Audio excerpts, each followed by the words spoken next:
Hi friends, நம்ம இன்னைக்கு இந்த வீடியோவில் என்ன பார்க்க போகிறோம்னா, நம்ம தோட்டத்தில் வந்து பனங்குழி போட தான் பார்க்க போகிறோம். ஃபஸ்ட்டு நம்ம தோட்டத்தில் விழுந்த பனம்பழத்தெல்லாம் எடுத்தாச்சு.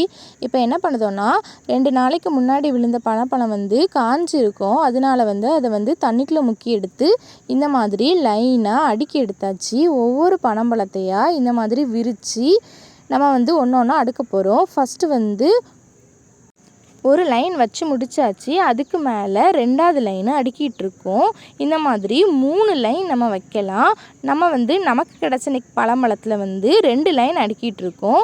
அடுக்கி முடித்ததுக்கப்புறமா அந்த பனம்பழத்துக்கு மேலே வந்து மண்ணள்ளி போடுறோம். மண்ணள்ளி அந்த பனம்பழம் ஃபுல்லாகவே நம்ம வந்து நிரப்புகிறோம். கொஞ்சம் கொஞ்சமாக மண்ணள்ளி போட்டு அந்த பனம்பழம் ஃபுல்லாக மூழ்கிற மாதிரி மண்ணள்ளி போட்டு நம்ம நிரப்பணும். நிரப்புனதுக்கு அப்புறமா நம்ம வந்து பனங்குழிக்கு வந்து தண்ணி பாய்க்கிறோம். நல்லா உள்ள நம்ம அடுக்கி வச்சுருக்க பனம்பழம் ஃபுல்லாக தண்ணி ஆகுற மாதிரி நல்லா வந்து தண்ணி அடித்து அந்த குழியை ஃபுல்லாகவே நம்ம வந்து நனைக்கணும். நனைச்சதுக்கு அப்புறமா குழி விழுந்திருக்க இடத்துல லேசாக மண் போட்டு நிரப்புகிறோம். அவ்வளோதான். ஓகே ஃப்ரெண்ட்ஸ், வீடியோ உங்களுக்கு பிடிச்சா லைக் பண்ணுங்கள், ஷேர் பண்ணுங்கள், சப்ஸ்கிரைப் பண்ணுங்கள். Bye friends.